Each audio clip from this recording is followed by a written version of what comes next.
జనగామ జిల్లాలో వరుస పశువుల దొంగతనాల కేసును పోలీసులు ఛేదించారు.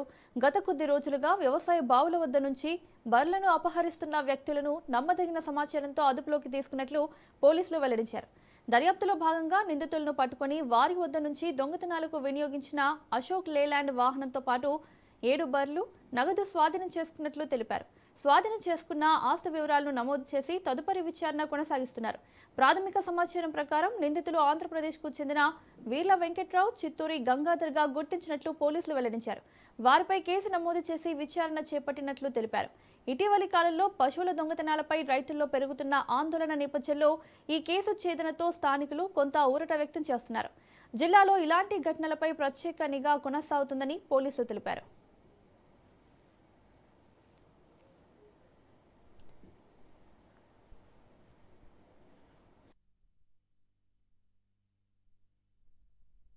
జనగామ జిల్లాలో ఈ బర్రెలు దొంగతనాలు చేస్తున్నట్టు మా దృష్టికి రావడం జరిగింది. అందులో భాగంగా జనగాంలో 2 ఎఫ్ఐఆర్లు మరియు బచ్చన్నపేటలో కూడా 1 ఎఫ్ఐఆర్ అయింది. దాన్ని దృష్టిలో ఉంచుకొని ఈ బర్రెల దొంగతనాల మీద కాన్సన్ట్రేట్ చేసి నమ్మదగిన సమాచారం మేరకు ఈ రోజు ఉదయం పట్టుకోవడం జరిగింది. ముఖ్యంగా ఈర్ల వెంకట్రావు, చిత్తూరు గంగాధర్ అనే 2 వ్యక్తులు, వాళ్ళతోటి ఇంకొక 3 వ్యక్తులు కూడా స్కానింగ్ లో ఉన్నారు. మల్లికార్జున్ అని, వీర్ల మల్లికార్జున్ అని కామారెడ్డి జిల్లాలో ఉంటాడు.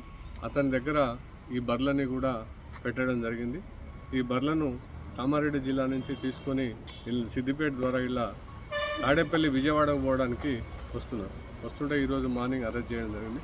అందులో భాగంగా ఫస్ట్ ఉన్నటువంటి ఈ ఏదైతే మన దగ్గర ఓబుల్ కేశాపూర్లో పోయిన బర్రెలుగా గుర్తించి ఆ 2 కూడా రికవర్ చేసింది.